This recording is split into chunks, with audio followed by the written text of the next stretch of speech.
Observe the month of Abib, and keep the Passover unto the Lord thy God, for in the month of Abib the Lord thy God brought thee forth out of Egypt by night. Thou shalt therefore sacrifice the Passover unto the Lord thy God, of the flock and the herd, in the place which the Lord shall choose to place his name there. Thou shalt eat no leavened bread with it, 7 days shalt thou eat unleavened bread therewith, the bread of affliction, for thou camest forth out of the land of Egypt in haste, that thou mayest remember the day when thou camest forth out of the land of Egypt all the days of thy life. And there shall be no leavened bread seen with thee in all thy coast 7 days, neither shall there of the flesh, which thou sacrificed the first day at even, remain all night until the morning. Thou mayest not sacrifice the Passover within any of thy gates, which the Lord thy God giveth thee, but at the place which the Lord thy God shall choose to place his name in, there thou shalt sacrifice the Passover at even, at the going down of the sun, at the season that thou camest forth out of Egypt.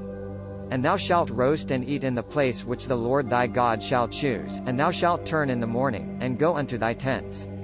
6 days thou shalt eat unleavened bread, and on the 7th day a solemn assembly to the Lord thy God. Thou shalt do no work, 7 weeks shalt thou number unto thee, begin to number the 7 weeks from thou beginnest the sickle to the corn. And thou shalt keep the feast of weeks unto the Lord thy God with a tribute of a freewill offering of thine hand, which thou shalt give, according as the Lord thy God hath blessed thee, and thou shalt rejoice before the Lord thy God, thou, and thy son, and thy daughter, and thy manservant, and thy maidservant, and the Levite that within thy gates, and the stranger, and the fatherless, and the widow, that among you, in the place which the Lord thy God hath chosen to place his name there. And thou shalt remember that thou wast a bondman in Egypt, and thou shalt observe and do these statutes. Thou shalt observe the feast of tabernacles 7 days, after that thou hast gathered in thy corn and thy wine, and thou shalt rejoice in thy feast, thou, and thy son, and thy daughter, and thy manservant, and thy maidservant, and the Levite, the stranger, and the fatherless, and the widow, that within thy gates. 7 days shalt thou keep a solemn feast unto the Lord thy God in the place which the Lord shall choose, because the Lord thy God shall bless thee in all thine increase, and in all the works of thine hands, therefore thou shalt surely rejoice. 3 times in a year shall all thy males appear before the Lord thy God in the place which he shall choose, in the feast of unleavened bread, and in the feast of weeks, and in the feast of tabernacles, and they shall not appear before the Lord empty, every man as he is able, according to the blessing of the Lord thy God which he hath given thee.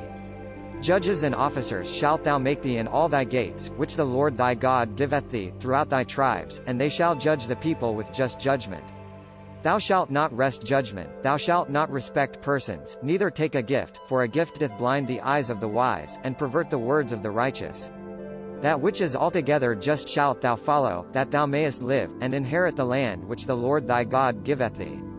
Thou shalt not plant thee a grove of any trees near unto the altar of the Lord thy God, which thou shalt make thee. Neither shalt thou set thee up image, which the Lord thy God hateth. This content was provided by angelotricarico.com. Subscribe to the channel for more stories.